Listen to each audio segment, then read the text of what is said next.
শাড়ি না পরতে পারলে পরার কি দরকার তাই তো বুঝি না। এখন খোলা শাড়ি নিয়ে র্যাম্প ওয়াক করবে নাকি? সাফওয়ানের কথায় মেজাজ তুঙ্গে উঠে যায় আয়াতের। এই লোকের সমস্যা কি? এইটা আজও অবধি বুঝতে পারে না আয়াত।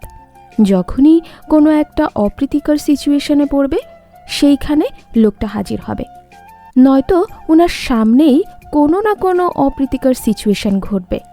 একে হিলে বেঁধে শাড়ির কুচি খুলে গেছে, উপর থেকে এনার বাক্যের শেষ নেই।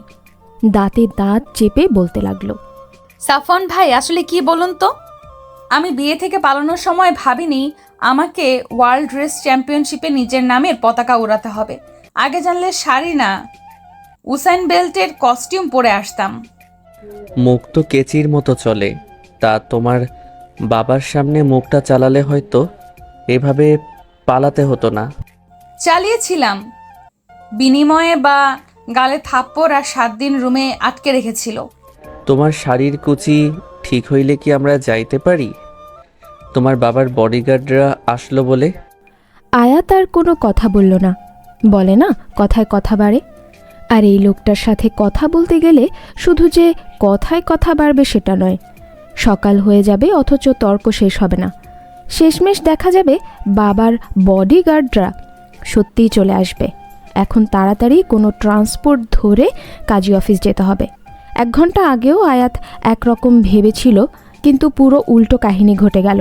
যাকে 2 চোখে সহ্য হয় না তার সাথেই এখন পালাতে হচ্ছে। আয়াত পালাচ্ছে, পালাক, আমরা আমাদের গল্পে ফিরে আসি। 1 ঘন্টা আগে ক্রমাগত ইফাদকে ফোন দিয়ে যাচ্ছে আয়াত। ফোন ধরা তো দূর, খালি ওয়েটিং বলে যাচ্ছে ফোন অপারেটরের মহিলাটি। হাতে সময় খুব কম, আর 4 ঘন্টা পর আয়াতের বিয়ে।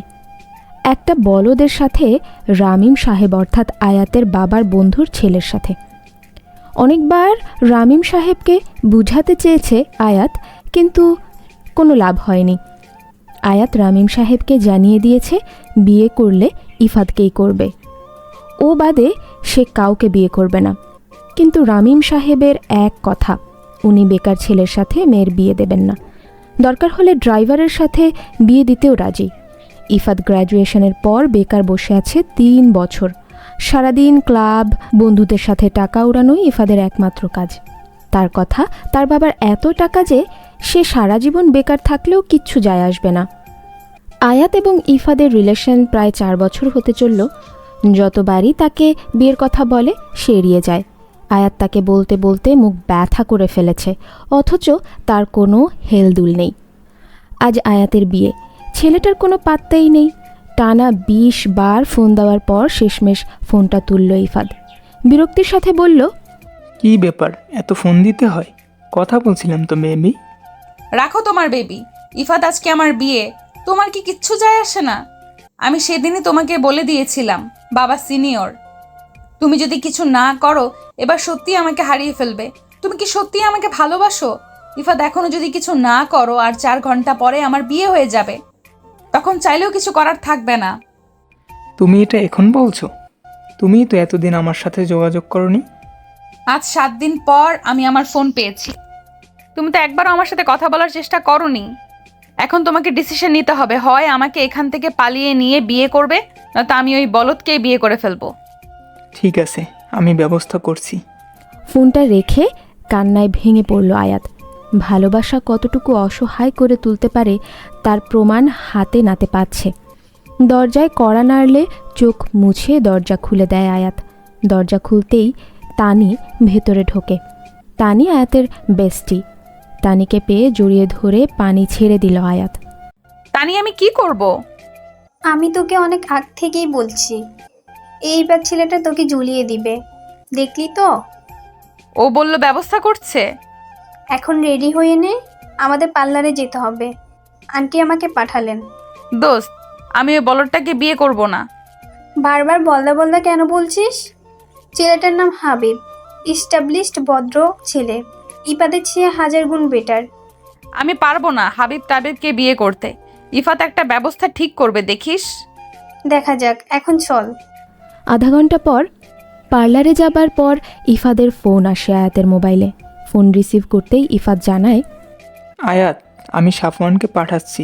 এখন কোথায় আছো? তুমি আসবে না? আমি একেবারে কাজী অফিসে যাব। ওখানে আমার শ্বশুরের কিছু স্বাস্থ্যবান বডিগার্ড আছে। সাফওয়ানকে সন্দেহ করবে না। আচ্ছা, আমি গুলশান 1-এর এক পার্লারে আছি। আমি ঠিকানা SMS করে দিচ্ছি। মিনিট 15 পর সাফওয়ান এসে হাজির পার্লারের গেটে। বন্ধুত্বের খাতিরে এই জটের মধ্যে সাফওয়ানকে জড়াতে হলো। আয়াত আর সাফওয়ানের মাঝে 36-এর আঁকড়া। যদি আয়াত বলে ডান, তো সাফওয়ানকে বাম বলতেই হবে। আয়াত যতটা এলোমেলো, সাফওয়ান ততটা গুছানো। যতবার তারা মুখোমুখি হয়েছে, ততবারই একটা ওয়ার্ল্ড ওয়ারের মতো পরিস্থিতি তৈরি হয়েছে। অবশেষে তানির সাহায্যে কোনো মতে সাফওয়ান আয়াতকে নিয়ে পালাতে সক্ষম হয়। এখন আসি তবে বর্তমান রাত 8:30। মিরপুর 2-এর কাজী অফিসের সামনে বিগত 1 ঘন্টা যাবৎ দাঁড়িয়ে আছে সাফওয়ান এবং আয়াত। গুলশান থেকে সরাসরি মিরপুর চলে আসে তারা, যাতে বডিগার্ডের হাতে না পড়তে হয়। অথচ এখনও ইফাদের কোনো খোঁজ নেই। বাইরের বেঞ্চিতে বসে ঝিম ধরে আসে আয়াতের। সাফওয়ান ক্রমান্বয়ে ফোন করে চলেছে ইফাদকে, অথচ তার ফোন বেজেই চলেছে, কেউ রিসিভ করছে না। একটা বড় নিঃশ্বাস ফেলে আয়াতের পাশে গিয়ে বসে সাফওয়ান। মেয়েটার মুখটা চুপসে গেছে। যেখানে কিছুক্ষণ আগেও ঝগড়া যাচ্ছিল, অথচ এখন চুপচাপ মাথা নিচু করে বসে আছে। সারাদিন কিছু পেটে পড়েছে কিনা সন্দেহ। সাফওয়ান পাশে বসতেই বলে ওঠে, সাফন ভাই, আমি কি কোনো ভুল করে ফেলেছি? কেন বলো তো? এই দেখুন না, বাবা মার সম্মান জলাঞ্জলি দিয়ে ভালোবাসাকে পেতে চেয়েছিলাম। কি হলো? সেও আমাকে মাঝ রাস্তায় একা করে দিল। আচ্ছা, আমি তো কথা বলেছি, ওনারা আর আধা ঘন্টা খোলা রাখবেন বলেছেন। আর না হলে কাল বিয়েটা করে নিও। ইফাতকে আমি চিনি, ও ঠিক চলে আসবে। সান্ত্বনা দিচ্ছেন? হুম, ও আর যাই করুক তোমাকে ঠকাবে না। সাফওয়ানের কথায় মলিন হাসি হাসে আয়াত। মেয়েটার হাসিটা দেখে সাফওয়ানের হৃদয় কিঞ্চিত কম্পন দিয়ে ওঠে। পুনরায় ইফাদকে ফোন দিতে থাকে সাফওয়ান। রাত 11টা। ইফাদের ফোন বন্ধ আসছে, কাজী অফিস বন্ধ। দীর্ঘশ্বাস ফেলে সাফওয়ান আয়াতকে বলে, আয়াত, আমার মনে হয় তোমার বাড়ি যাওয়া উচিত। তোমার বাবা মা হয়তো পাগল প্রায় হয়ে তোমাকে খুঁজছেন। আপনি বাড়ি চলে যান, ইফাত এখনো আসতে পারে। পাগলামি করো না, বাড়ি যাও। আমার বাবার রাগ সম্পর্কে আপনার ধারণা নেই। আচ্ছা, উনি ইফাতকে অপছন্দ কেন করেন? বাবার ড্রাইভারের সাথেও আমাকে বিয়ে দিতে রাজি, কিন্তু বেকার ছেলেকে নিজের মেয়ের জামাই সে কিছুতেই করবেন না। মার জন্য টেনশন হচ্ছে না, জানি চিন্তায় বেহুশ হয়ে যাচ্ছে। তাহলে এখন কোথায় যাবে? জানি না, তানির বাসায় যেতে পারবো না। রাতে ওর অহেতুক একটা ঝামেলা হবে। এর থেকে আমি একটা হোটেলে থেকে নিব। দেখি সকালে কি করা যায়। Are you sure? একটা সস্তা হোটেলের সামনে দাঁড়িয়ে আছে তারা।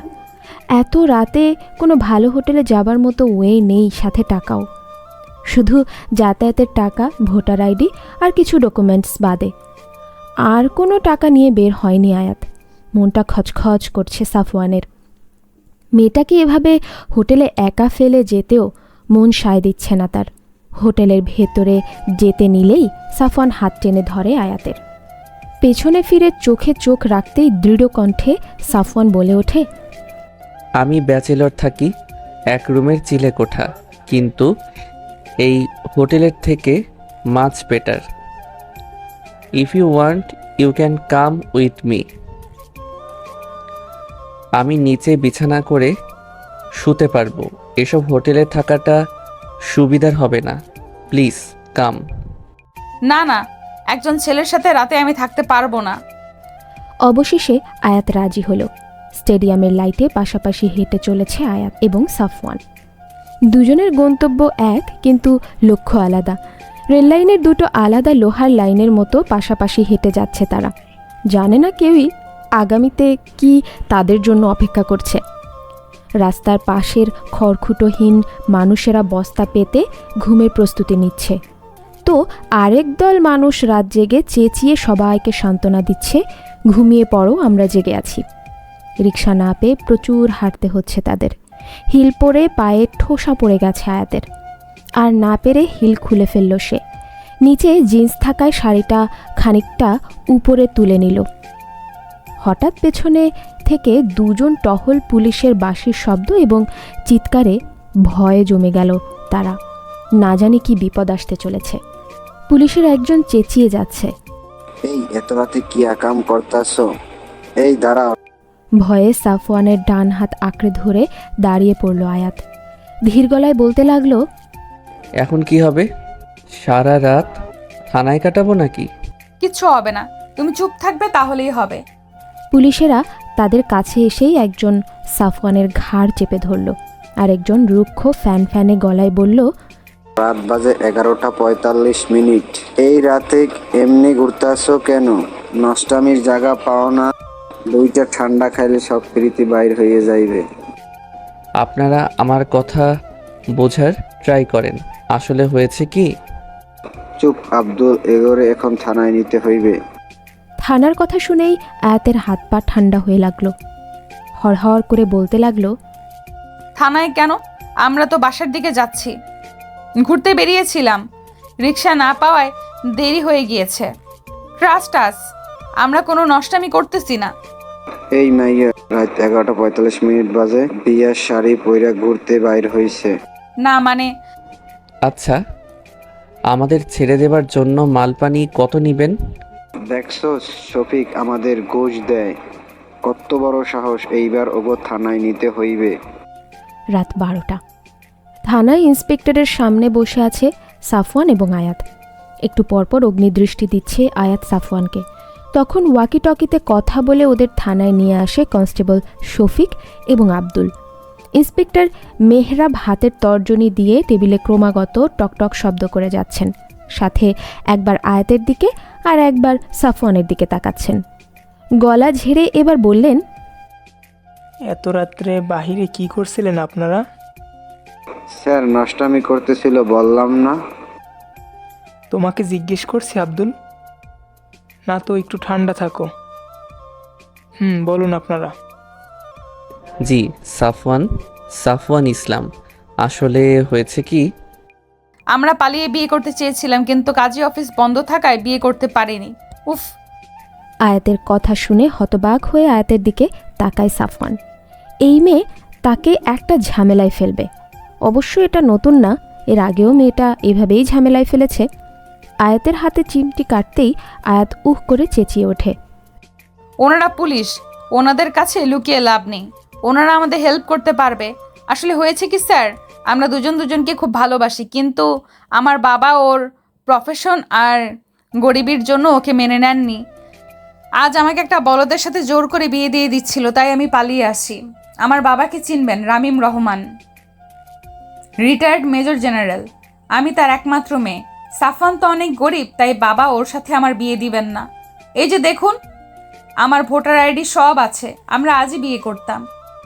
সাফওয়ান হা করে আয়াতের অভিনয় দেখে যাচ্ছে। জাতীয় পুরস্কার বিজয়ী অভিনেত্রীর মতো অভিনয় করছে মেয়েটি। কি নিপুণভাবে কাঁদছে। ইন্সপেক্টর সাফওয়ানের দিকে তাকিয়ে বলল, তাহলে আপনি কনস্টেবলদের ঘুষ কেন দিতে চেয়েছেন? ওনারা আমার কোনো কথা শুনতেই রাজি ছিলেন না। আর সত্যি বলতে এত রাতে আমরা অনেক ভয় পেয়ে গিয়েছিলাম। উপরে আমাদের বিয়ে হয়নি, একটা কনেকে বিয়ে থেকে পালিয়ে নিয়ে এসেছি। I think you can understand. আমি খুবই সতর্ক নাগরিক।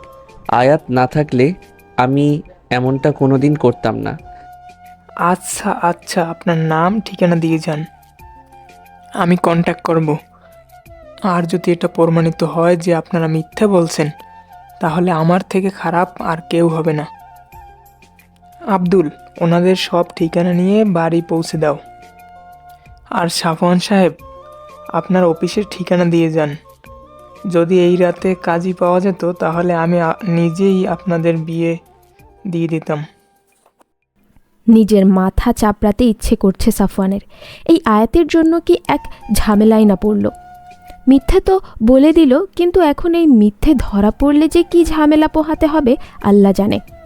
উপরে রামিম রহমানের মেয়ে, তিনি একজন রিটায়ার্ড আর্মি অফিসার। শহরে ওনার চেনা জানার শেষ নেই। এক রাতে তার জীবনে এতটা উতার চড়াই মুখোমুখি হতে হবে কে জানতো। আর এদিকে ইফাদের ফোন এখনও বন্ধ। ইফাদ কেয়ারলেস, কিন্তু এতটা যে নিজের গার্লফ্রেন্ডকে বাড়ি থেকে পালিয়ে অন্যের ঘাড়ে ঝুলিয়ে দিয়ে এখন নিজে লাপাত্তা। কাঁধে ভারী ভারী অনুভব হলে পাশে তাকিয়ে দেখে আয়াত তার কাঁধে মাথা রেখেই ঘুমিয়ে পড়েছে। মেয়েটাকে বড্ড ক্লান্ত লাগছে, সারাদিন কম ধকল তো যায়নি। রাতের আলো আধার খেলায় আয়াতের মুখটা কোনো শিল্পকর্ম থেকে কম লাগছে না। খুব যত্নে নিপুণ শিল্পকর্ম, এলোকেশি চন্দ্রমার ন্যায় মুখখানা, উপরে গোলাপের পাপড়ির ন্যায় ঠোঁটখানা, যে কাউকে আকর্ষণ করবে। সবচেয়ে বেশি আকর্ষণীয় ঠোঁটের নিচের ছোট্ট তিলটি, যেন নজর ফোটা। অজান্তেই আপন মনে তাকিয়ে রয়েছে সাফওয়ান তার দিকে। কনস্টেবল আব্দুল জোরে ব্রেক কষলে সাফওয়ানের হুঁশ ফেরে। নিজের কাজে নিজেরই বিরক্ত লেগে গেল। কি করছিল সে? আয়াত ইফাদের আমানত, যতই সুন্দরী হোক না কেন তার প্রতি অন্যরকম অনুভূতির জন্ম দেওয়াই পাপ। নিজেকে নিজে শান্ত করার জন্য মনে মনে বলতে লাগলো, আয়াত একটা চালতা ফিরতা ঝামেলা, ওর মধ্যে ভালো লাগার কিছুই নেই, মনে নেই। একবার তোর এক্সিবিশন ওর জন্য নষ্ট হয়ে গিয়েছিল, ওর জন্য আজকে তোর থানায় যেতে হয়েছে। সাফওয়ান, ওকে ইফাদের হাতে তুলে দিলেই তোর কাজ শেষ। সো নো মোহিত হওয়া হই, তুই একজন আর্টিস্ট, তাই তোর ওকে দেখে ভালো লেগেছে, এটাই, আর কিচ্ছু না। আয়াতকে নাড়াচাড়া দেওয়ার পর অবশেষে বিরক্তি এবং ঘুম ঘুম গলায় বলে ওঠে, ধন্যবাদ। এই আয়াত উঠো, বাসা এসে গেছে। কি হয়েছে? আর একটু ঘুমাইতে দাও, তুমিও ঘুমাও। ধুর, উঠো না, বাসা চলে আসছে তো। কে শোনে কার কথা? আয়াত তো বেঘোরে ঘুম। উপায়ন্তর না পেয়ে আয়াতকে কোলে করে নিয়ে উঠা লাগলো সাফওয়ানের। দোয়া পড়তে পড়তে 5 তলায় উঠল সে। বাড়িওয়ালা দেখলে একটা কেলেঙ্কারি হয়ে যাবে। যদিও ঘড়ির কাঁটা 2টার ঘরে এসে পড়েছে, তবুও বলা যায় না ওই লোকের ভরসা নেই। কোনো মতে আয়াতকে নিচে বসিয়ে দরজার লক খোলে সে। একটা মেয়েকে কোলে নিয়ে 5 তলায় উঠা চারটিখানি কথা না। যদিও আয়াতের ওজন তোলার মতো, তাও। আয়াতকে বেডে শুয়ে ফ্রেশ হতে চলে গেল সাফওয়ান। আজকে দিনটা খুব ধকলে ছিল। দুপুরের পর থেকে খাবারের কণাও পড়েনি। কালকে সকাল 8টায় অফিস আছে। এখন না ঘুমালে কালকে জম্বি হয়ে যেতে হবে। ফ্রেশ হয়ে একটা নীল 3/4 প্যান্ট আর কালো টি-শার্ট পরে নিল সাফওয়ান। আয়াত বেঘরে ঘুমাচ্ছে। ওর উপর হাতি হাঁটলেও টের পাবে কিনা সন্দেহ। অবশ্য মেয়েটিও না খাওয়া, অনেকবার সেধেছিল সাফওয়ান, কিন্তু খায়নি। ওর ওপর কতটা প্রেশার যাচ্ছে সেটা না বললেও বুঝতে বাকি নেই সাফওয়ানের। চঞ্চল মেয়েটি নিজের কষ্টগুলো হাসির মাঝে লুকিয়ে রেখেছে।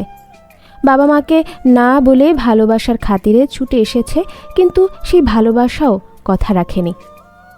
রুমে এক বিন্দু জায়গা নেই শোয়ার। সাফওয়ানের পেইন্টিং আর ক্যানভাসের ফ্লোর ভর্তি। শরীর ভেঙে যাচ্ছে। এখন এগুলো গোছানো একটা এভারেস্ট অভিযানের মতো কাজ হবে। তাই উপায়ন্তর না পেয়ে ছাদে চলে যায় সে। আজ রাতে নির্ঘুম কাটবে বোঝা যাচ্ছে। বেনসন ধরিয়ে বাইরে নজর দিল সে। খারাপ স্বভাবের এই একটাই আছে তার, সিগারেট খাওয়া। নিকোটিন সব খারাপের মধ্যে একটি ভালো কাজও করে, তা হলো স্নায়ু শান্ত করে। আর আর্টিস্ট মানুষদের এটা খুব দরকার। সাফওয়ানের জীবনটা খুব এলোমেলো। আয়াত যেন এই এলোমেলো জীবনে আরও ঝড় এনে দিয়েছে। আর্টিস্ট হবার জন্য ঘর ছেড়ে শহরে আসে সে। কিন্তু অভাবের শহরে শখের দাম নেই। পড়াশোনায় ভালো হওয়ায় একটা 17,000-এর চাকরি ম্যানেজ তো হয়ে গেছে, কিন্তু 17,000-এর টাকা শহরে কি হয়? সকাল 8টা থেকে রাত 7টা অবধি সরকারি চাকরি, এসে রাতে নিজের কল্পনার দুনিয়াতে তুলি ঘোরায় সে। 2-3টা আর্ট গ্যালারিতে আঁকাও দিয়েছে, তাতে বেশি একটা লাভ হয়নি। একবার তো এক্সিবিশনেও পৌঁছে গিয়েছিল, কিন্তু ওই আয়াতের জন্য সব আর্টগুলো নষ্ট হয়ে গিয়েছিল। তারপর থেকে মেয়েটা সাফওয়ানের সহ্য হয় না। অতীতের পাতা উল্টাতে উল্টাতে কখন সকাল হয়ে গেছে খেয়ালই নেই সাফওয়ানের। সকাল 6টা। রুমের দিকে হাঁটা দেয় সাফওয়ান। চিলেকোঠা আর ছাদ পাশাপাশি। একটা দরজা দিয়ে ঢোকা যায়। দরজাটা খুলতেই মুহূর্তে শিরদাঁড়া দিয়ে শীতল রক্ত বয়ে গেল সাফওয়ানের। ধড়াম করে দরজা বন্ধ করে দিল সে। আয়াত তখন বিভোরে ঘুমাচ্ছে, শাড়ি এলোমেলো, আঁচলের কোনো হদিস নেই, সাদা ধবধবে পেটটা উন্মুক্ত। মেয়েটা এত কেয়ারলেস কিভাবে হতে পারে? ঘুমে কারো শাড়ি এতটা এলোমেলো হয়ে যেতে পারে? দরজাটা আটকিয়ে পুনরায় ছাদে চলে এসেছে সাফওয়ান। চোখ বন্ধ করলে এখনও আয়াতের প্রতিচ্ছবি ভাসছে। এই প্রথম কোনো নারীকে এতটা কাছ থেকে দেখেছে সে। এত সুন্দর নারীও হতে পারে, যেন ভাস্করের নিপুণ হস্তের শিল্পকর্ম। মাঝে মাঝে ছেলেদের পক্ষেও নিজেকে আটকানো কঠিন হয়ে পড়ে। আর সবথেকে আকর্ষণীয় ছিল নাভির পাশের গাঢ় তিলটি। যে কোনো ছেলের মাথা ঘোরানোর জন্য সেটা যথেষ্ট। ছাদের পানির নলটি ছেড়ে মাথা ঢুকিয়ে বেশ কিছুক্ষণ বসে রইল সাফওয়ান। একেই সকাল, উপরে কালকে রাতে বেশ শিশির পড়েছিল, পানির বেশ ঠান্ডা। এখন এই ঠান্ডা পানি থেরাপি তাকে কুচিন্তা থেকে রক্ষা দিতে পারবে। বেশ কিছুক্ষণ পর ঘড়ির দিকে তাকিয়ে দেখল 7টা বেজে চলেছে। মাথা ভেজানোর কারণে অর্ধেক শরীর এমনিতেই ভিজে গেছে। এবার ভেতরে যেতেই হবে, এখন না বের হলে অফিসের লেট হয়ে যাবে। মিনিট 20 জোরে জোরে কড়া নাড়লে আয়াতের সাড়া পায়। বেশ দৃঢ় কণ্ঠে বলে ওঠে, আঁচলটা ঠিক করো, আমি ভেতরে আসছি। সকাল সকাল এমনিতেই ঝটলা পেকে থাকে আয়াতের মাথা। উপরে মনে হচ্ছে মাথায় কেউ হ্যামার দিয়ে বেশ কিছুক্ষণ তবলা বাজিয়েছে। আশেপাশের দৃশ্য দেখে হাবলার মতো বেশ কিছুক্ষণ বসেছিল সে। কাল রাতে পুলিশের গাড়িতেই ঘুমিয়ে পড়েছিল। তারপর কিছু মনে নেই তার। চোখটা চারিদিকে ঘোরালে খেয়াল করে পুরনো একটি স্টোর রুমের মতো ঘরের চৌকির মতো বেডে বসে আছে সে। রুমের দেয়ালে রং খসে গেছে। লাস্ট হয়তো 3 বছরের একবারও রং করা হয়নি। তার মানে এটা সাফওয়ানের চিলেকোঠার রুম। এবার ধীরে ধীরে বাস্তবে ফিরে আয়াত।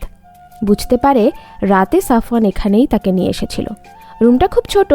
এক পাশে একটা 3rd হ্যান্ড স্টিলের আলমারি, তার পাশে একটা কম দামি ছোট্ট টেবিল, তাতে রং তুলি, স্কেচ বুক এলোমেলো করে পড়ে আছে।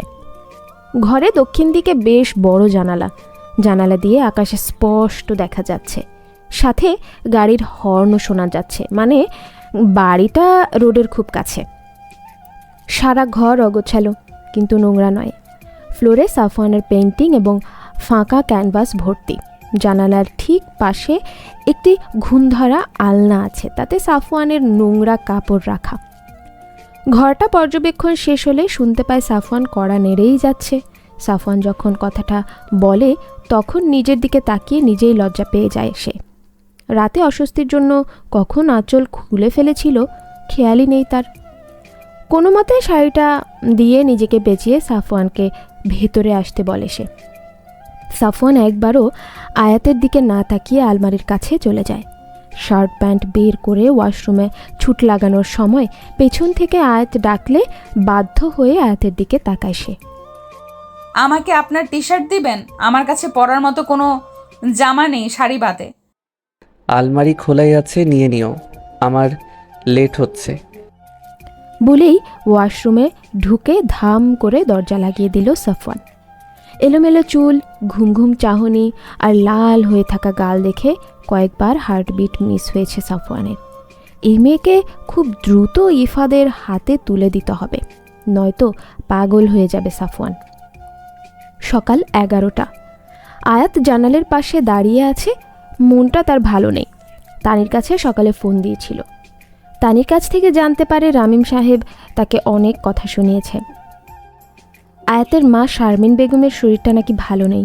মেয়ে নিখোঁজ দেখে প্রেশার লো হয়ে 2-3 বার অজ্ঞান হয়ে পড়েছেন। ছুটে যেতে ইচ্ছে করছে মায়ের কাছে, কিন্তু নিজের কর্মফল যে নিজেকে ভোগ করতে হচ্ছে। ইফাদের আশায় ঘর ছেড়ে আসার সময় একবারও কল্পনা করেনি আজ ভালোবাসার শাস্তি এভাবে পেতে হবে তাকে। ইফাদের ফোন এখনও বন্ধ। ইফাদের কিছু বন্ধুবান্ধবের নাম্বার সাফওয়ানের কাছ থেকে নিয়ে রেখেছিল। তারা কেউ জানে না ইফাদ কোথায়। আচ্ছা, ইফাদের কোনো বিপদ হয়নি তো? বাবা ওর কোনো ক্ষতি করে নাই তো? ফুট, আর ভাবতে পারছি না। একবার ইশরাতের সাথে কথা বলতে পারলে হয়তো জানতে পারতাম, কিন্তু ওর নাম্বারটাও বন্ধ। উফ, এই ভাই বোন নিজের ফোনটা কেন বন্ধ করে রেখেছে? আমি এখন কি করব? তানির বাসায় যেতে পারবো না। বাবা তানির বাসার সামনে পাহারা লাগিয়েছেন। সাফওয়ান ভাইকে জ্বালানোর কোনো মানেই হয় না।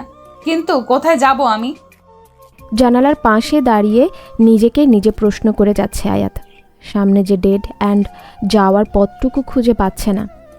বুকের বাঁ পাশে চিনচিনে ব্যথা, চোখে নোনা জলের আবির্ভাব ঘটাচ্ছে বারংবার। সাফওয়ান মাঝে একবার ফোন দিয়ে খোঁজ নিয়েছে যে সে খেয়েছে কিনা। সে বন্ধু হিসেবে তার দায়িত্বের অধিক পালন করে যাচ্ছে, আর অসহায়ের মতো আয়াত তার সাহায্য নিয়ে যাচ্ছে। চোখ মুছে দৃঢ় পরিকল্পনা করল সে। এবার কঠোর সিদ্ধান্ত নিতে হবে আয়াতের, খুব কঠোর। সোজা ইফাদের বাড়ি যেয়ে উঠবে সে। তাতে তার পরিবারের লোকজন রাগ করলেও কিছু করার নেই। তারপর ইফাদকে মুখের ওপর জিজ্ঞেস করবে সে কি তাকে বিয়ে করবে কিনা। এই পরিকল্পনা আজকের মধ্যেই বাস্তবায়ন করতে হবে, কিন্তু হাতে টাকা নেই। ইফাদের বাসায় যেতে হলে 600-700 টাকা লাগবে সিএনজিতে। সেই টাকাটাও হাতে নেই। সাফওয়ান আসলে তাকে পরিকল্পনার কথাটি জানাতে হবে। পাশের দোকান থেকে পরোটা ডাল দিয়ে গেছে সাফওয়ান। ডাল ঠান্ডা হয়ে গেছে আর পরোটা শক্ত, কিন্তু পেটের ইঁদুরদের এইটা দিয়েই শান্ত করতে হবে। যে মেয়ে সামান্য ঠান্ডা পানি আঙুলে ছোঁয়াতে পারে না, আজ সে ঠান্ডা পানি দিয়ে গোসল করেছে। ব্রেড, জ্যাম আর ব্ল্যাক কফি ব্যতীত তার নাস্তা হয় না। আজ তৈলাক্ত চুপচুপে পরোটা আর ঠান্ডা পানির মতো ডাল খেতে হচ্ছে। জীবন কত কিছু শেখায়। বিকেল 5টা। সারাদিন শুধু সাফওয়ানের পেইন্টিং দেখেই দিন কেটেছে আয়াতের। ইফাদের মেসেঞ্জার, হোয়াটসঅ্যাপে মেসেজ, ভয়েস দিয়েছে বেশ কিছু, কিন্তু লাভ হয়নি। কেঁদে কেঁদে মাথা ধরে আসলে ছাদে রাখা সাফওয়ানের ছোট স্টবে প্রথম কফি বানানোর ট্রাই করেছে। ফলাফল হাতে 2-3টা ফোসকা পড়েছে, কিন্তু কফি সে বানানো শিখে গেছে। সাফওয়ানকে অনেকবার বলেছে তার পোর্ট্রেট ড্র করতে, কিন্তু লোকটা মুখের উপর বলে দিয়েছে তার চেহারা ক্যানভাসে তোলার যোগ্য নয়। কফি হাতে জানালায় দাঁড়িয়ে আকাশ দেখতে যখন ব্যস্ত আয়াত, তখন ক্রমাগত দরজায় কড়া নাড়ে কেউ। দরজা খুলতেই হুড়মুড় করে একটি মেয়ে ঘরে ঢুকে পড়ে। মেয়েটির হাতে একটি পেঁয়াজুর বাটি। এভাবে ঘরে ঢোকায় অবাকের সর্বোচ্চ পর্যায়ে চলে যায় আয়াত। মেয়েটি উচ্চতায় আয়াতের সমান, গোলগাল মুখ, চুল একপাশে বেনুনি করা। দেখে মনে হচ্ছে কলেজে পড়ে। মেয়েটি আশেপাশে চোখ ঘুরিয়ে আয়াতের দিকে নজর দেয়। চোখে একরাশ কৌতূহল আর অপছন্দের আভা নিয়ে মাথা থেকে পা অবধি চোখ বুলায় সে। আয়াত তখন সাফওয়ানের একটা টি শার্ট আর ট্রাউজার পরেছিল। টি শার্টটা বেশ বড়, গলাটা বেশ নেমে যাচ্ছে, কিন্তু উপায় নেই। বিয়ের শাড়ি আর জিন্স বাদে পরিধানের কোনো কাপড় তার নেই। কর্কশ কণ্ঠে প্রশ্ন ছুড়ে মেয়েটি আয়াতকে। কে তুমি? সাফওয়ান ভাইয়ের জামা পরে আছো কেন?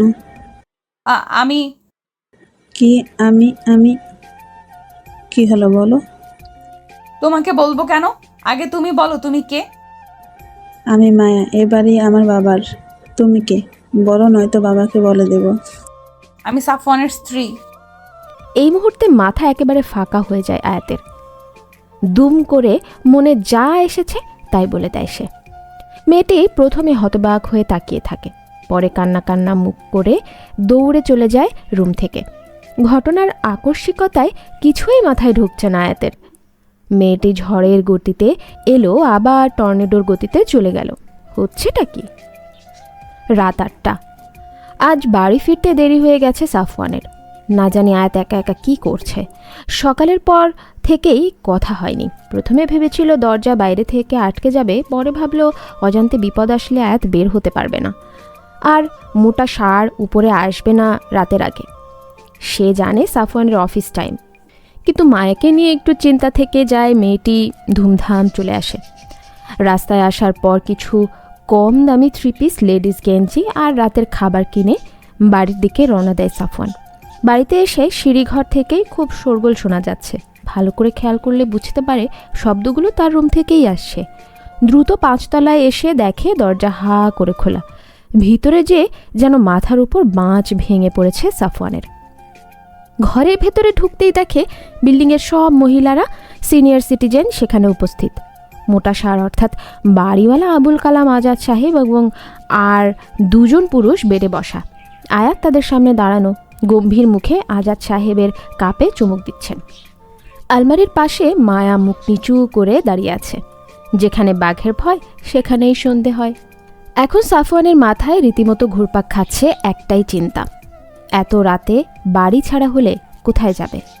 ভিড় ঠেলে আয়াতের কাছে যেতেই এক মহিলা কর্কশ কণ্ঠে বলে উঠল, তোমার দ্বারা এমন কিছু আমরা কিছুতেই আশা করিনি সাফওয়ান। ভেবেছিলাম তুমি একটা ভালো ছেলে।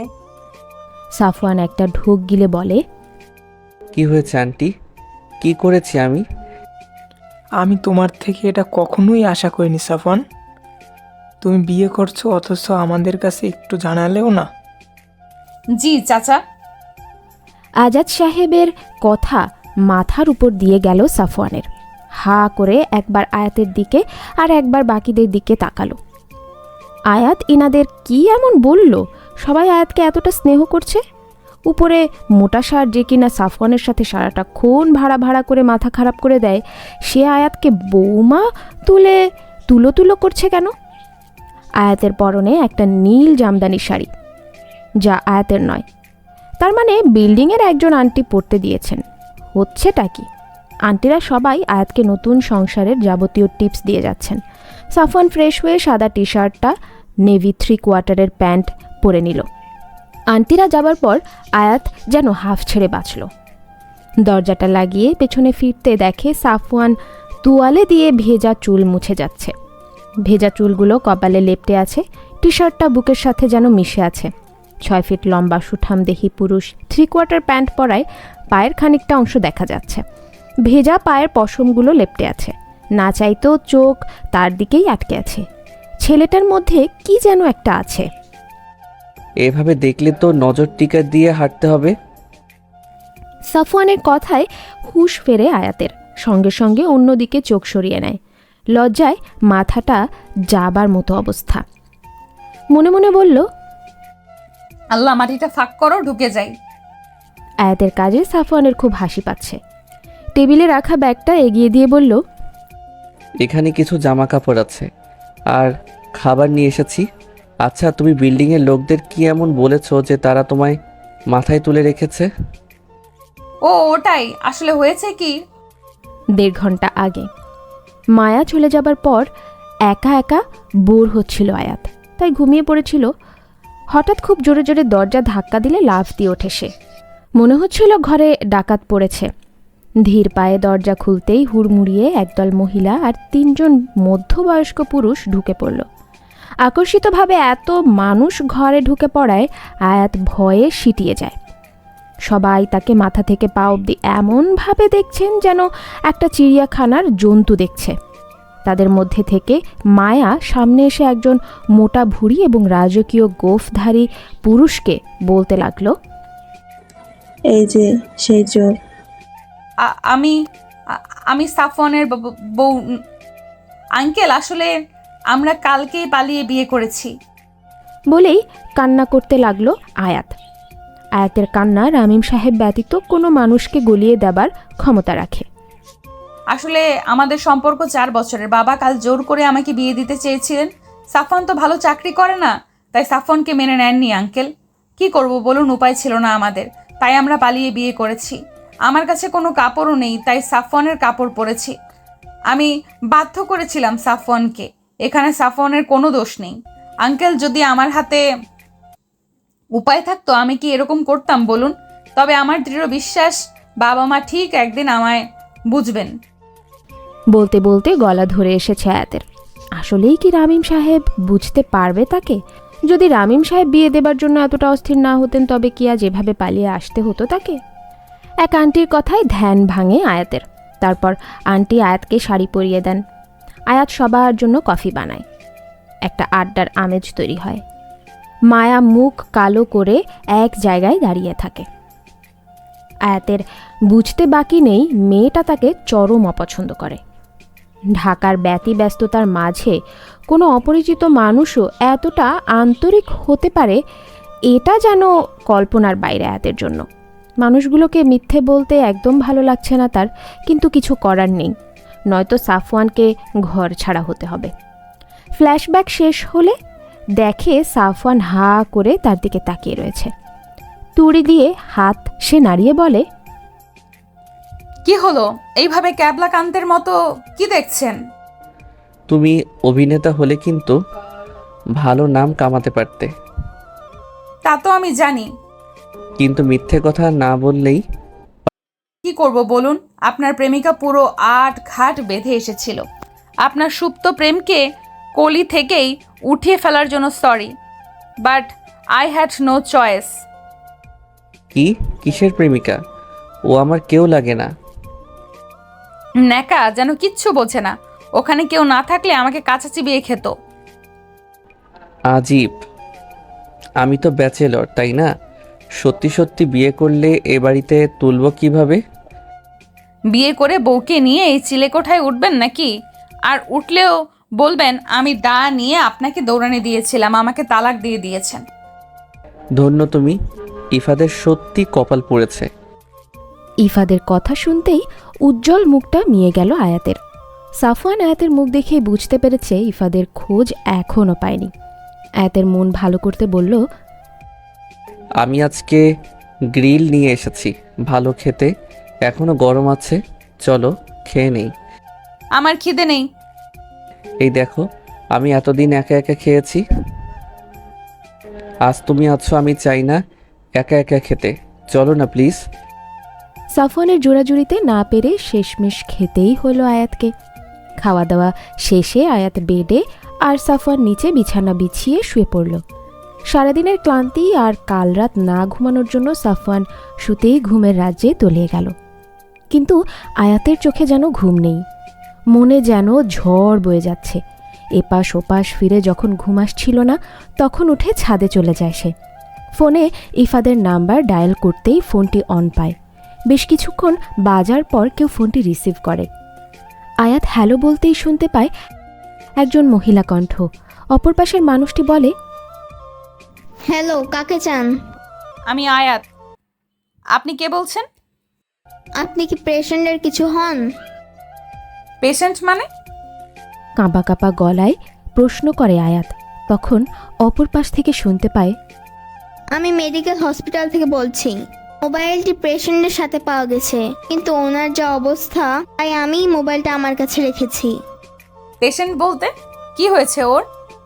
উনি একটা ছোট্ট অ্যাক্সিডেন্ট করেছেন, দুটো বোন ফ্র্যাকচার হয়েছে। আজ 2 দিন হয়েছে উনি এখানে অ্যাডমিট।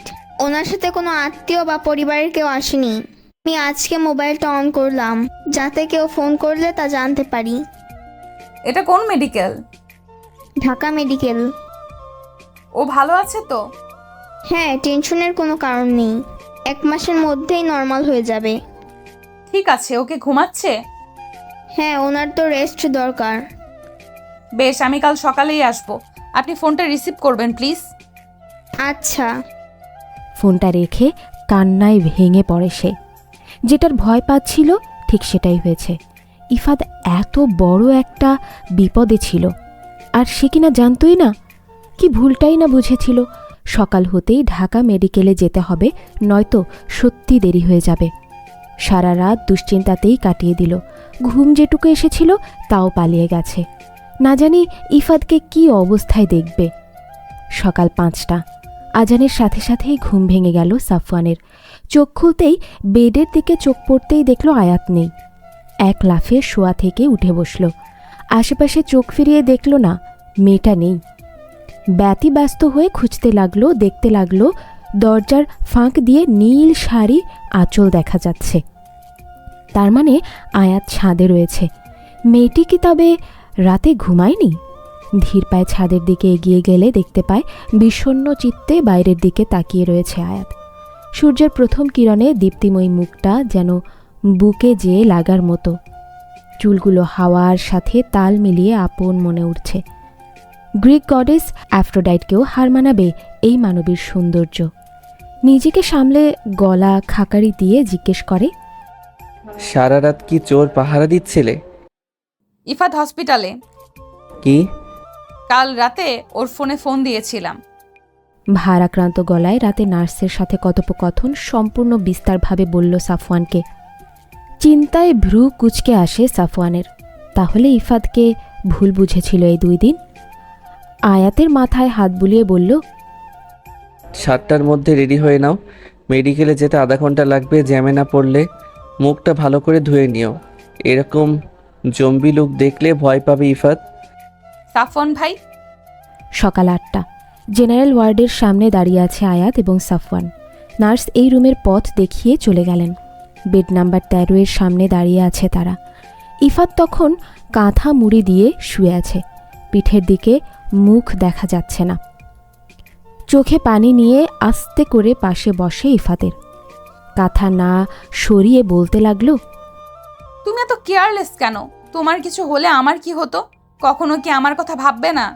আমাদের তো সেদিন বিয়ে করার কথা ছিল, জানো আমি লাল বেনারসি পরেছিলাম, ঠিক তুমি যেমনটা পছন্দ করো তেমনভাবে সেজেছিলাম, অথচ দেখো কি হয়ে গেল। কথা বলবে না আমার সাথে? ওগো। আয়াতের কথাগুলো শুনে অজান্তেই বুকের বাঁ পাশে তীক্ষ্ণ ব্যথা অনুভূত হলো সাফওয়ানের। এমন তো হবার কথা ছিল না, তাহলে কেন এমনটা হচ্ছে? দ্বিধাদ্বন্দ্বে জর্জরিত সাফওয়ান ওয়ার্ড থেকে বেরিয়ে গেল। দম বন্ধ লাগছিল ওই মুহূর্তে তার। অপরদিকে কথাবার্তা শেষে আয়াতের আকুতি মিনতিতে পাশে শোয়া লোকটির ঘুম ভেঙে যায়। কাঁথাটা সরিয়ে বলে, ওগো, কবে বিয়ে করবে আমায়? কাঁথা সারানোর পর রীতিমতো শক খায় আয়াত। চিকন ছিপছিপে বডির একটি লোক সেখানে শুয়ে আছে, মুখ ভর্তি দাড়ি, চোখের নিচের কাটা ঘা যেন তার কুকামের সাক্ষী দিচ্ছে। কে আপনি? আমি সাখাওয়াত। ইফাত কোথায় তাহলে? আমি কি জানি? 1 মিনিট। নার্স, নার্স, কোথায় আপনি? নার্স দৌড়ে এলে জিজ্ঞেস করে, কি হয়েছে? এটা আমার ইফাত না। ইফাত কোথায়? মানে যার ফোন দিয়ে আপনার সাথে আমার কথা হয় উনি কোথায়? ইনিই তিনি। ইনার কাছেই আমি ফোনটা পেয়েছি। Are you sure? হ্যাঁ। এবার তেড়ে এসে শওকতের কলার চেপে জিজ্ঞেস করে আয়াত, এই ফোন আপনার কাছে কিভাবে এলো বলেন, নয়তো পুলিশে দেব। ওয়ার্ডের ভেতরে শোরগোল। সাফওয়ান দৌড়ে ভেতরে যায়। সেখানে যে দেখতে পায় আয়াত রীতিমতো একটা রোগা পটকা লোককে গলা ধরে ঝাঁকাচ্ছে। তাড়াতাড়ি আয়াতকে সেখান থেকে সরিয়ে আনে সাফওয়ান, নয়তো দেখা যেত লোকটা ওখানেই অক্কা পেতে হতো। সকাল 9:30। একটা নাস্তার দোকানে মুখোমুখি বসে নাস্তা করছে সাফওয়ান এবং আয়াত। কারও মুখে কোনো কথা নেই। সাফওয়ান আপন মনে পরোটা ডাল খেয়ে যাচ্ছে, আর আয়াত শুধু পরোটা নাড়াচাড়া করছে। শওকত মোবাইলটা সিএনজিতে করে ইফাদের মিরপুর থেকে উত্তরা যাবার পথে পকেট থেকে চামে চুমে চুরি করে নেয়। অনেক আকুতি করে ইফাদের সাথে একই সিএনজিতে উঠেছিল সে। ইফাদ নেমে যাবার পর ভেবেছিল চোরাই বাজারে বিক্রি করলে ভালো দাম পাবে, কিন্তু সেটা হবার আগেই রাস্তা পার হতে গিয়ে বাইকের নিচে চাপা পড়ে হাড় ভেঙে মেডিকেলে ভর্তি হয়। কাহিনী শোনার পর থেকে মুখটা শুকিয়ে গেছে আয়াতের। তার মানে ইফাদ তার বাসার দিকে যাচ্ছিল। কিন্তু প্রশ্ন হলো, ইফাদ মিরপুর এসেও আবার কেন তার বাসার দিকে রওনা দিয়েছিল? এই দুদিন সে একবারও খোঁজ নেয়নি আয়াতের। সাফওয়ান বেশ কিছুক্ষণ ধরে আয়াতের মুখের দিকে তাকিয়ে আছে। শুকনো ফ্যাকাশে মুখটা দেখতে একদম ভালো লাগছে না তার। হুট করে একজনকে ফোন করে জানিয়ে দিল, ভাই আজকে শরীরটা ভালো নেই, আজ অফিসে আসতে পারবো না, খুব জ্বর, একা মানুষ, কেউ দেখাশোনারও নেই। ফোনটা রেখেই আয়াতকে বলল, বাসে চড়তে পারো? কেন? অবাক হয়ে আয়াত প্রশ্ন করলে উত্তরে সাফওয়ান বলে, উত্তরা যাব, হাতে 200 টাকা আছে। এসি বাসে নিতাম, কিন্তু আবার ফেরত বাসায় যেতে হবে, তো তাই বলছি, যাবে খাটারা বাসে? চলুন, আমার কোনো সমস্যা নেই। উৎসাহিত হয়ে বলল আয়াত। যেই ভাবা সেই কাজ। বিল দিয়ে মোড়ে যেয়ে বেশ কিছুক্ষণ দাঁড়ানোর পর বাস আসলো। ধাক্কাধাক্কি করে কোনো মতে একটা সিট জোগাড় করে দিল আয়াতকে সাফওয়ান। গন্তব্য এখন ইফাদের বাসা। বিকেল 5টা।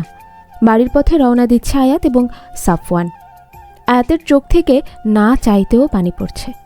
সাফওয়ান যাতে না দেখে সে তাই লুকিয়ে অন্যদিকে ফিরে পানি ফেলছে। প্রথমে ইফাদের বাড়ি গিয়েছিল, বাড়িতে তালা মারা। আশেপাশের লোকেরা জানে না তারা কোথায়। গতকাল সকালে নাকি ফুল ফ্যামিলি ব্যাগ বস্তা বেঁধে চলে গিয়েছে। প্রথমে অনেকবার ইসরাতকে ফোন করার চেষ্টা চালিয়েছে, কিন্তু ফলাফল শূন্য। তারপর সাফওয়ান তাকে বলে বাড়ি ফিরে যেতে। খুব সাহস করে শারমিন বেগমকে ফোন লাগায় সে, কিন্তু ভাগ্য এতটাই খারাপ, ফোনটা রামিম সাহেব ধরেন। হ্যালো, কে বলছেন?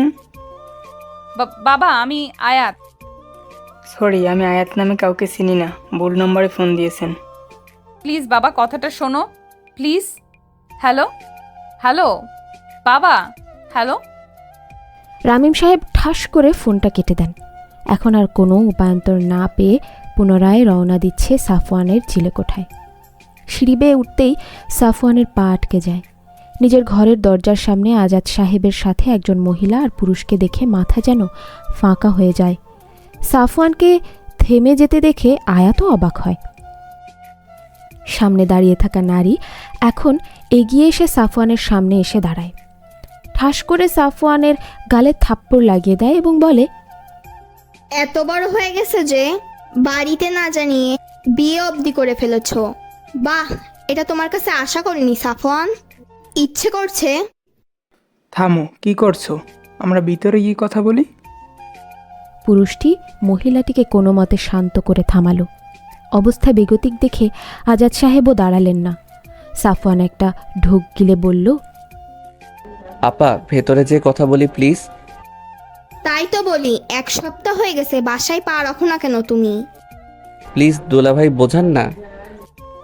বিকেল 6টা। মুখোমুখি বসে রয়েছে আয়াত এবং সোহাগ। সাফওয়ানের মুখে সব শুনে ভ্রু কুচকে তাকালো আয়াতের দিকে। আয়াত মাথা নিচু করে বসে রয়েছে। একটা বড় নিঃশ্বাস ছেড়ে বলল, এই মেয়েটাকে নিজের বাড়ি কোন আক্কেলে রাখলি তুই? প্রবলেম হয়েছে আমাকে বলতে পারতি, আমার বাসায় থাকতো। এমন প্রাপ্তবয়স্ক ছেলে মেয়ে বিনা বিয়েতে এক রুমে থাকাটা কি ভালো দেখায়? আপা পরিস্থিতি এমন ছিল যে তোমাকে জানানোর সময় পাইনি। এখন রাত 1:30টায় তোমার বাড়িতে ওকে নিয়ে কিভাবে যেতাম বলো? উপর থেকে প্রতিদিন নতুন ঝামেলা। কিন্তু তুমি তো অবুঝ নাও সাফওয়ান, একটা মেয়ে তোমার বাড়িতে আছে, ওকে তো ওর বাড়ি ফিরতে হবে। তখন লোকে নানা কথা বলবে, তখন সেটা হ্যান্ডেল কিভাবে করবে? আর ইফাদের খোঁজও তো জানো না। সোহাগ সাফওয়ানের বড় বোন। সাফওয়ানের থেকে 4 বছরের বড় সে। ছোটোখাটো গোলগাল মানুষটি সব দিকে ঠিক থাকলেও মাথাটা খানিকটা গরম। হাতের তুড়ির সাথে সাথে মাথাটা তার গরম হয়ে যায়। রবিনের সাথে বিয়েটা হয়েছিল আজ থেকে 6 বছর আগে, এখনও বাচ্চা হয়নি তাদের। রবিন খুবই শান্তশিষ্ট একজন পুরুষ। সোহাগকে অসম্ভব ভালোবাসে সে, কিন্তু সোহাগের রাগকে প্রচুর ভয় পায়। সাফওয়ান অনেক চেষ্টা করেও যখন সোহাগকে থামাতে পারছে না, তখন আয়াত শান্ত এবং ধরা গলায় বলে, আপা আমার যাওয়ার কোনো জায়গা নেই। আমার এক বান্ধবীর বাসায় থাকতে চেয়েছিলাম, কিন্তু বাবা তাকে এতটা অপমান করেছে যে সে আমার সাথে কথাও বলতে চাচ্ছে না। বাবাকে ফোন করলে বাবা ফোন কেটে দিচ্ছেন। আপা আমি কি করব বলুন? আমার কাছে টাকাও নেই কোনো হোটেলে থাকার মতো। ইফাদ এতটা কেয়ারলেস কিভাবে হতে পারে? একটা মেয়ের ইমোশন নিয়ে এভাবে খেলার আগে ওর একবারও বিবেকে বাঁধলো না? আপা শান্ত হও, বিপি বাড়িয়ে ফেলবে তো। রাখ তোর বিপি। মেয়েটার মুখ দেখছিস? ইস বেচারি। শোনো আয়াত, তোমার এই বোন আছে, তুমি কিছু চিন্তা করো না। কে বলেছে তোমার কেউ নেই? তুমি আমার সাথে খুলনা যাবে, সেখান থেকে আসার পর আমি নিজে আঙ্কেলের সাথে কথা বলবো। না চাইতেই আয়াতের চোখ ভিজে আসে। নিজের কোনো ভাই বোন না থাকার কারণে বড় বোনের কমতিটা সবসময় খলতো আয়াতের কাছে। আজ যেন সেই জায়গাটা পূরণ হয়েছে সোহাগের জন্য। জড়িয়ে ধরে সোহাগকে। তাদের এই মধুর মিলন দেখে সাফওয়ান এবং রবিন হতবাক। এই না সোহাগ মাথা গরম করে অস্থির করে ফেলেছিল সবাইকে, অথচ এখন আবহাওয়া কি শীতল, কি মধুর। রাত 10টা। নিজ হাতে আজ রান্নাবান্না করেছে সোহাগ। তাকে সাহায্য করেছে আয়াত। খাওয়া দাওয়া শেষে লুডো খেলার তাল তুলল রবিন। রবিন খুব মজার মানুষ, আয়াতের সাথে খুব ভাব হয়েছে তার। লুডো খেলার তাল তুলায় আয়াত ও নেচে ওঠে। তারা যখন লুডো খেলায় ব্যস্ত, তখন সাফওয়ান আর সোহাগ ছাদে গিয়ে দাঁড়ায়। সাফওয়ান সোহাগকে জিজ্ঞেস করে, আপা তুমি আমার চিলে কোঠায় ভুলেও পা রাখো না, আজ কি মনে করে? সোহানার বিয়ে করাচ্ছে বাবা। কবে বিয়ে? সামনের সপ্তাহে। মা খুব কান্না করছিল, বলছে তোকে না নিয়ে যেন বাড়ি না ফিরি। আমাদের একমাত্র ভাই তুই, এই বিয়েতে তুই থাকবি না তা কি করে হয়? বাবা কি বলেছে? তার শেষ কথা ছিল, এখন কি আমার সাফওয়ানের পা ধরতে হবে আমার মেয়ের বিয়েতে আনানোর জন্য? বুঝলাম, কবে যাচ্ছি? ভাগ্যিস টিকিট কাটিনি, নয়তো আয়াতের জন্য টিকিট কাটতে সমস্যা হতো। আয়া তো যাবে নাকি? ওকে কোথায় রেখে যাবি? বাবাকে হ্যান্ডেল করতে পারবে তো? সেটা আমি বুঝে নেব। এখন চল সেখানে গিয়ে দেখি কি করছে ওরা। সারা রাত লুডো আড্ডাতে কাটল তাদের। কয়েক মুহূর্তের জন্য সকল চিন্তা যেন উবে গিয়েছিল আয়াতের। ছোটবেলা থেকে ঢাকা থেকে বের হয়নি সে। যখন খুলনা যাবার কথা তাল উঠেছে, সেও এক পায়ে রাজি খুলনা যাবে। তাই সাফওয়ান শুধু ফাঁকতালে আয়াতকেই দেখছে। মুক্তোর মতো হাসিটা তীর্যক তীরের মতো বুকে যেয়ে লাগছে। সাফওয়ানের মুগ্ধ চাহনি সোহাগে চোখ এড়ালো না। পরদিন বিকেল 5:30। অফিস থেকে ছুটি নিয়ে আজ তাড়াতাড়ি বাসায় এসেছে। একটা ব্যাগ কিনে এসেছে আয়াতের জন্য, যাতে সেটা আয়াতের জামা কাপড় গোছাতে পারে। আজাদ সাহেবকে বলে 4টার দিকে গাবতলির দিকে রওনা দেয় তারা। জ্যাম কম থাকায় 1.5 ঘন্টায় পৌঁছেও যায়। বিকেল 6টার বাস। সোহাগরা অনেক আগেই আসে। বাসে উঠে প্রথম গোল লাগলো কিভাবে বসবে। সোহাগদের পুরো পরিবার যাচ্ছে, শ্বশুর শাশুড়ি, সোহাগের 2 দেবর, তাদের ওয়াইফ এবং বাচ্চারা। রবিনের বাসার সবাই জানে আয়াত সুহানার বান্ধবী। ভাগ্যক্রমে আয়াত আর সাফওয়ান পাশাপাশি বসলো। সোহাগ যদিও বারবার আয়াতের পাশে বসতে চাইছিল, কিন্তু রবিন জেদ করায় সেটি আর হয়ে উঠল না। কেন জানি আজ বারংবার চাচ্ছিল যাতে আয়াতের পাশেই যেন সে বসতে পারে।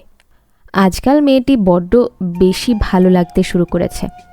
আগেও যে এমনটা হতো না তা নয়, কিন্তু আগে যতবারই এই খেয়াল মাথায় এনেছে ততবার বন্ধুত্বের দোহাই দিয়ে নিজের সুপ্ত আশাকে ধামাচাপা দিয়ে দিত। কিন্তু আজকাল বেহায়া মনটাকে নিয়ে যেন একদম পেরে উঠছে না। রাত 12টা। ফেরির জন্য দাঁড়িয়ে আছে বাসটি। বিগত 2 ঘন্টা লাইনে দাঁড়িয়ে আছে, এখনও সিরিয়াল পায়নি। এদিকে বাসের সবাই ঘুমে বিভোর। বাসের হালকা ঝাঁকুনিতে ঘুম ভেঙে গেল আয়াতের। একটা সুন্দর মিষ্টি গন্ধ নাকে এসে লাগলো। কানে কিছু বিট হবার শব্দ পাওয়া যাচ্ছে। চোখ পিটপিট করে তাকিয়ে দেখে সে সাফওয়ানের বুকের ওপর ঘাপটি মেরে ঘুমিয়ে গেছে। সাফওয়ানের হার্টবিটের শব্দ শুনতে স্পষ্ট পাচ্ছে সে। যখনই সাফওয়ানের কাছে আসে, এই মাতাল করা মিষ্টি গন্ধটা সে পায়। হয়তো তার পারফিউমের গন্ধ। লোকটাকে কোনো কালে সহ্য হতো না আয়াতের, অথচ আজ এই লোকটার বড্ড ভরসার জায়গা। এই লোকটা না থাকলে আজ কোথায় যে থাকতো কে জানে। আস্তে করে উঠে যেতে নিলে সাফওয়ানের ঘুম ভেঙে যায়। উদ্বিগ্ন হয়ে জিজ্ঞেস করে, কিছু লাগবে? হুম, তাহলে ঘুম ভেঙে গেছে, ফেরিতে উঠবে হয়তো বাস। আর কতক্ষণ? সকালের মধ্যে পৌঁছে যাব। ও, ঘুমিয়ে পড়ো। বলেই চোখ বন্ধ করে নিল। বেশ কিছুক্ষণ পর ঘুমের সাগরে তলিয়ে পড়ল আয়াত। সকাল 11টা। সাফওয়ানের বাড়ির সামনে সবাই রীতিমতো মুখ হা করে আয়াতের দিকে তাকিয়ে আছে। বিশাল বাংলো টাইপ দোতলা বাড়ি। খুলনার নাম করা চাল ব্যবসায়ী নিজামউদ্দিন চৌধুরীর ছেলে সাফওয়ান। আয়াতের হা করা মুখটি বন্ধ করে দিয়ে সাফওয়ান বলে, মুখ খোলা রাখলে মাছি ঢুকে যাবে। আপনি তো বলেছেন আপনার আর্থিক অবস্থা ভালো নয়, তাহলে এইসব কি? আমি তো বলিনি আমার বাবার আর্থিক অবস্থা ভালো নয়, বলেছি আমার আর্থিক অবস্থা ভালো নয়। এসব বাবার, আমার নয়।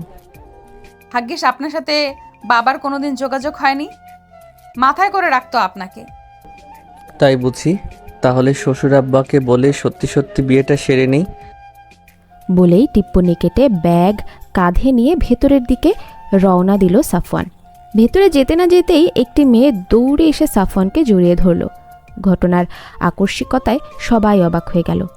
মেয়েটি যখন সাফওয়ানকে ছেড়ে সামনের দিকে দাঁড়িয়ে বলে, তোমাকে কত মিস করেছি জানো, একটা যোগাযোগ করলে কি হতো। অন্না, তুই বড় হয়েছিস, এখন তুই আর বাচ্চা নেই, সবাই দেখতেছে। তো বিয়ে তো করলে তোমাকেই করবো, তাই না? কে দেখছে তাতে আমার কিছু যায় আসে না। তোর মতো মেয়েকে আমি বিয়ে করব কে বলেছে তোকে? মানে আমার মতো মেয়ে মানে? আমি না বাল্যবিবাহের পক্ষপাতী না। এখন ছাড় আমাকে, আর একবার ধারে কাছে আসবি তো দেখিস কি করি। বলেই অন্যার থেকে নিজেকে ছাড়িয়ে নেয় সাফওয়ান। মেয়েটা এক নম্বরের চিপকু। সম্পর্কে তার ফুপাতো বোন, এখনও কলেজের গণ্ডি পার হয়নি, অথচ বিয়ের স্বপ্ন বুনছে। অন্যার এমন সাফওয়ানের সাথে ঢলাঢলি আয়াতের বিরক্ত লাগছে। দাঁতে দাঁত চেপে সহ্য করছে। সুহানার সাথে সোহাগ আয়াতের পরিচয় করিয়ে দিল। সুহানাকে সব খুলে বলতেই এক লাফে বলে উঠল, সত্যি করে বলো তো আপু, তুমি সত্যি সত্যি দাদাকে পছন্দ করো না? মানে দেখো, আমার দাদা ভাই ফুল একটা প্যাকেজ। ইনকাম কম কিন্তু মানুষ ভালো, একটু রাগী কিন্তু ভালো শিল্পী, দেখতেও খারাপ না, তার সাথে কিন্তু খারাপ মানাবে না। আমি বলি কি, ইফাত ভাইয়াকে ছেড়ে দাদা ভাইকে বিয়ে করে নাও। এই 2 দিনে কি আমার ভাইয়াকে একটুও ভালো লাগেনি? সাফওয়ান ভাই আর আমি অসম্ভব। আমার জীবনে ইফাত না থাকলেও উনি আর আমি সম্ভবই না। সারাটাক্ষণ ওনার সাথে আমার 36-এর আকড়া লেগে থাকে। জানো, একবার শখ করে বলেছিলাম আমার একটা ছবি এঁকে দিতে। সে বলে কিনা আমার ছবি ক্যানভাসে তোলার অযোগ্য। ধুর, ওকে দিয়ে কিচ্ছু হবে না। আয়াতের এখানে বেশ ভালোই লাগছে। সাফওয়ানদের 51বর্তী পরিবার, লোকে লোকে ভরপুর। সাফওয়ানের মা সেলিনা বেগম খুবই নরম কিসামের মহিলা। এত আদুরে মানুষ ও হয়, তাকে না দেখলে মনেই হতো না। আসার পর থেকে আয়াতের যত্নে কোনো কমতি রাখেনি। সাফওয়ানের বাবার সাথে এখনও পরিচয় হয়নি। সাফওয়ানের দিদুন এখনও বেঁচে আছেন, হোসনেয়ারা বেগম, প্রচণ্ড দাপটে মহিলা। সোহাগ আর তার স্বভাব পুরো এক। এছাড়া সাফওয়ানের 2 চাচা এবং 1 ফুপু এখানে থাকেন। সাফওয়ানের ফুপু নিপা বেগম বিধবা। অন্না খুব ছোট থাকতেই তার বাবা মারা যায়। তখন থেকে নিপা বেগম এবং অন্না এখানেই থাকেন। নিপা বেগম প্রচুর খিটখিটে স্বভাবের একজন, সারাক্ষণ সবার কিছু না কিছু ভুল ধরেই থাকবে সে। সাফওয়ানের চাচিরা একজন এক এক রকম। একজন সারাক্ষণ রান্নাঘরে দিন কাটায়, তো আরেকজন ড্রেসিং টেবিলের সামনে। সাফওয়ানের অন্না বাদেও 4 জন কাজিনও রয়েছে, সবাই স্টুডেন্ট। মোটামুটি একটা বিশাল পরিবার। সবাই নিজাম সাহেবকে জমের মতো ভয় পায়। 4 বছর আগে সাফওয়ানের গ্র্যাজুয়েশন যখন শেষের পথে, তখন নিজাম সাহেবের ইচ্ছে ছিল সাফওয়ান যাতে ব্যবসার হাল ধরে। কারণ বাড়ির সব ছেলেদের মধ্যে সাফওয়ানই বড়, কিন্তু সাফওয়ানের ইচ্ছে ছিল আর্টিস্ট হওয়া। ব্যবসাতে বসে নিজের স্বপ্নকে জলাঞ্জলি দেবে বিধায় সে সেদিন ঘর ছেড়েছিল। সুহানা যখন সাফওয়ানের এই বাড়ি ছাড়ার গল্পটি বলেছিল আয়াতকে, তখন আয়াতের নজর ছিল উঠানে বসে আড্ডারত সাফওয়ানের দিকে। লোকটার প্রতি সম্মান যেন আরও বেড়ে গেল আয়াতের। 2 দিন পর সন্ধ্যা 7টা। আজ সুহানার হলুদ। আয়াতের কাছে পরার মতো কিছুই ছিল না বলে সোহাগের একটা কাঁচা হলুদ জামদানি শাড়ি তাকে পরিয়ে দেয় সোহাগ। ঘন কালো চুলগুলো খোপা করে তাতে বেলি ফুলের মালা পরিয়ে দেয়। হালকা সাজে আয়াতকে যেন সদ্য ফুটন্ত হলুদ গোলাপ লাগছিল। হলুদের অনুষ্ঠান শুরু হবে, তাই সবাই মেয়েরা টেবিল সাজাতে ব্যস্ত হয়ে পড়ল। সেলিনা বেগমের হাতে যে অনেক কাজ। এখনও ফলের ডালা সামনে যায়নি, কিন্তু মেয়েগুলো হয়েছে এমন যে তাদের খুঁজে পাওয়া ভার। অগত্যা সামনে আয়াতকে পাওয়ার পর আয়াতের হাতে ফলের ডালা দিয়ে বললেন, মা, এটা একটু স্টোরে রেখে আসো তো। আচ্ছা আন্টি। এরপর আমার সাথে এসে একটু হলুদের দাঁড়াটাও নিতে হবে। দেখো না, সবগুলো সাজতে বসেছে, যেন মিস ওয়ার্ল্ড প্রতিযোগিতায় যাবে। তোকে মাশাআল্লাহ কি সুন্দর লাগছে না না সেজে। তুই একটু আমাকে সাহায্য কর মা, আর বেশি সময়ও নেই। আচ্ছা আন্টি, তুমি টেনশন করো না। বলেই ফলের ডালা হাতে নিয়ে নিল আয়াত। বলে তো দিয়েছে ডালা নিয়ে যাবে, কিন্তু এত ভারী ডালা তার একার পক্ষে নেওয়া অসম্ভব। খুব কষ্টে স্টেজ অবধি নিতে নিতেই যখন ডালা পড়া পড়া ভাব, অমনি কেউ একজন এসে ডালাটি ধরে নেয়।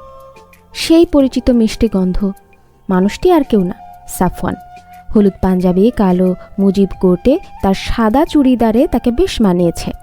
হাতে কালো ঘড়ি, চুলগুলো কপাল ঢেকে দিয়েছে। যে কোনো মেয়েকে ফ্ল্যাট করার ক্ষমতা রাখে সে। আয়াতের হাত থেকে ডালা নিয়ে নিজেই রেখে দেয় স্টেজের টেবিলে। পর মুহূর্তে বলে, যা পারো না শুধু শুধু ভাব নিয়ে সেটা করার কি আছে? আমি তো তাও কাজ করার চেষ্টা তো করছি। আপনার হবু বউ অন্যার মতো আটা ময়দা সুজি ঘষাঘষি তো করছি না। এই মুখে মুখে তর্ক করবা না। কোথায় হেল্প করেছি ধন্যবাদ দিবে তা নয়। বেশ করেছি। কিসের হেল্প বলুন তো? সারাক্ষণ ঠেস দিয়ে কথা বললে সেটাকে হেল্প বলে না, আর যাই বলুক। তুমি আস্ত একটা ঝগড়ুটে। এখন আমি তো ঝগড়ুটে হবই। আসলে কি বলুন তো, আপনার অন্না আছে না? এ কি অন্না লাগিয়েছ? ও আমার ফুফাতো বোন। তাই বুঝি ন্যাকা। বলেই সেখান থেকে চলে যায় আয়াত। ইচ্ছে করে সাফওয়ানের সাথে বাঁধালো সে। আসার পর থেকে একবারও আয়াতের খোঁজ নেয়নি। সে উপর থেকে যখন তার সাথে কথা বলতে গিয়েছে আয়াত পেছনে লেগেই ছিল, আর সাফওয়ান তাকে প্রশ্রয় দিয়ে গেছে। যদি তার অন্যার প্রতি দরদই না থাকে তবে কেন কিছু বলছে না মেয়েটিকে? মনে মনে হাজারো বকাঝকা করেই যাচ্ছে সাফওয়ানকে। রান্নাঘর থেকে হলুদের ডালাটা নিয়ে না দেখে আপন মনে হাঁটতে হাঁটতে কখন যে নিপা বেগমের সাথে ধাক্কা লেগে যায় সেদিকে খেয়াল নেই আয়াতের। এদিকে ধাক্কা খেয়ে তার হাতে থাকা হলুদের ডালা নিচে পড়ে যায়। সব হলুদ নিচে পড়ে একাকার হয়ে যায়। নিপা বেগমের শাড়িতে খানিকটা হলুদ পড়ে। এমনিই নিপা বেগমের মেজাজ তিরিক্ষি থাকে, তার উপরে ওনার শাড়ি নষ্ট হয়ে যাওয়ায় আরও মেজাজ বিগড়ে গেছে। ফুসফুস করে বলে উঠলেন, এই মেয়ে, কানা নাকি তুমি? দেখে চলতে পারো না? সরি আন্টি, আমি সত্যিই দেখিনি। তোমার জন্য আমার শাড়ি তো নষ্ট হলোই, সাথে সব হলুদ নষ্ট হয়ে একাকার অবস্থা। এই মেয়ে, তোমার জন্য এখন আমার বাতিজির হলুদটা লন্ডভন্ড হয়ে যাবে। অলক্ষণে মেয়ে। আন্টি, আমি এখনই হলুদের ব্যবস্থা করতে বলছি। হ্যাঁ নিপা, সামান্য হলুদই তো, আরও হলুদ আছে রান্নাঘরে। তুমি ড্রেস বদলে নাও, শুধু শুধু সিন বানিও না। হলুদ শুরু হবে। আয়াত, তুমি আমার সাথে আসো মা। কি বলেন ভাবি? সামান্য হলুদ? এই মেয়ের জন্য আমার এত সুন্দর শাড়িটা নষ্ট হয়ে গেল, তার বেলায় তুমি এই মেয়েটার দোষ দেখছো না? একটি বাইরের মেয়ের সামনে আমাকে বলছো আমি ছিন বানাচ্ছি? আন্টি, দোষ আমি করেছি, ক্ষমাও চাচ্ছি। তাহলে কেন অহেতুক আন্টিকে কথা শোনাচ্ছেন? মুখে মুখে তর্ক করে যাচ্ছ। এই শিক্ষা দিয়েছে তোমার বাবা মা? এই শিক্ষা দিয়েছে? বাবা মা তুলে কথা বলার পর আয়াত আর নিজেকে আটকে রাখতে পারল না।